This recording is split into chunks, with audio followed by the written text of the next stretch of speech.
We were just talking a moment ago about the nature of asynchronous communications and how possibly that might not be as useful as synchronous communications, but possibly it's incumbent upon us to make those asynchronous situations as synchronous as possible. Sure, sure. I mean, and part of that, again, managing expectations, creating deadlines, honoring deadlines. One of the assignments I've done before that the students have enjoyed is I've asked them to write a case study. And they can disguise the names and they can disguise the organization, but it's an issue that they're dealing with currently in their organization.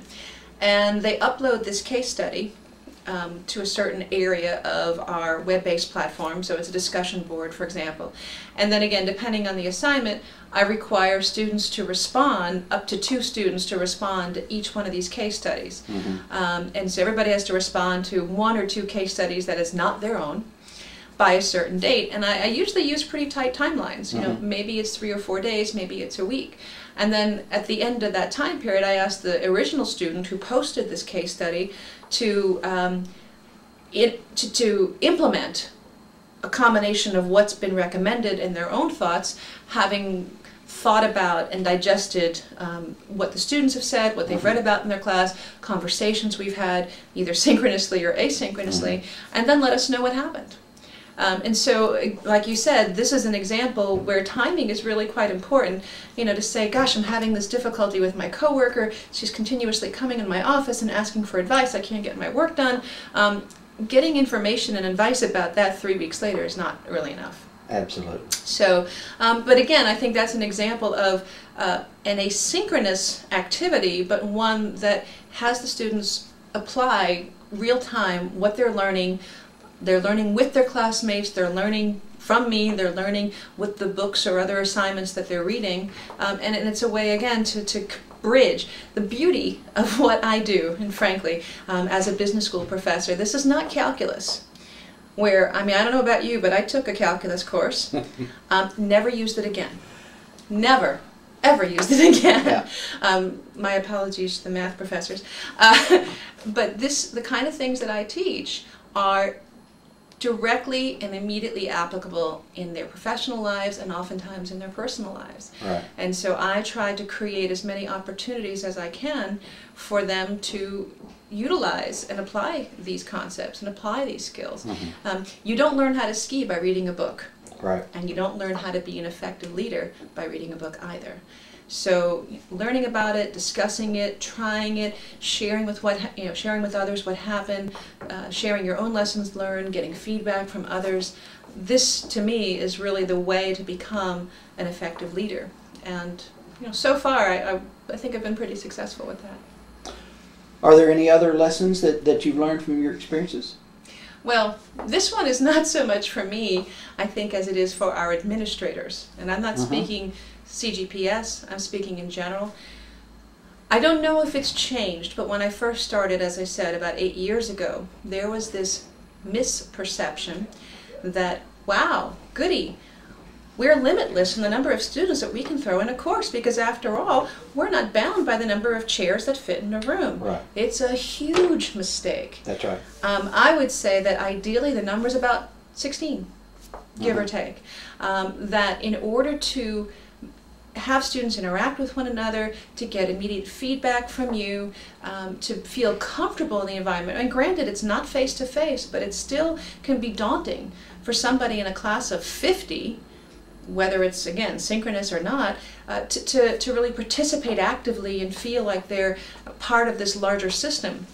So a lesson learned is, as a faculty member, if your administration says, hey John, I'd like you to teach this online course, and since it's online, you don't mind if we stick 40 in there, do you? Stand up and say, I do mind. That's 2 or 3 sections, and let's treat it as such, because I would say it's at least as much work, if not more. It would certainly be a disservice to the student, because in graduate school, most of your courses are seminar type courses where you really want to talk frequently with the instructor and with each other. Right. Well, and the other thing is, when a student asks a question real time, face to face, you give the answer and everybody benefits. And you don't have that as much. And there's one other lesson learned, if you will, I can share that does address that slightly. Because you don't have that as much, you could be, in essence, answering the same question 16 times.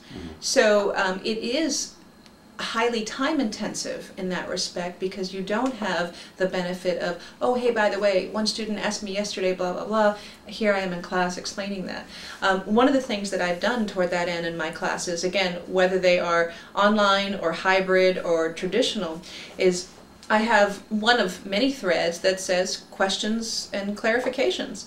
So whether it's a question about the reading, about an assignment, about something that you probably aren't the only one with said question, don't send me a private email. Post it to the web. I'll be checking every day and I will answer it. And the answer is probably going to be beneficial to not just you, but your colleagues as well. And it's not like I won't answer the email. I just feel like this would be a great sharing tool. And, well, to be quite honest, it's also a better use of my time to answer one question for 16 or 20 or 30 than to answer the same question 5 times or 10 times. So, and that works well. And in fact, I'll tell you, one time, this has happened several times when I've done this, for whatever reason, maybe I haven't been online for 24 hours. Well, haven't been on Blackboard as opposed to online, and I might have forgotten to check. More often than not, a student will answer the question, oh, that's on page 3 in the syllabus, yeah.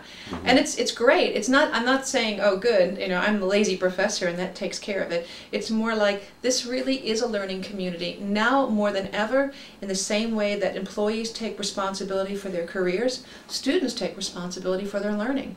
If you're sitting in the class and you don't understand, and you walk away not asking the question, it's your fault, not mine. That's right. I don't know what's in your head. So, you know, by students taking control of their learning, by asking questions on the web where all of their classmates can see, if I see it and if I can respond, that's great. And if I don't, and one of your classmates responds, even better. Even better. So that's another, I'd say, lesson learned that has worked well. Suzanne, thanks for being with us today. My pleasure.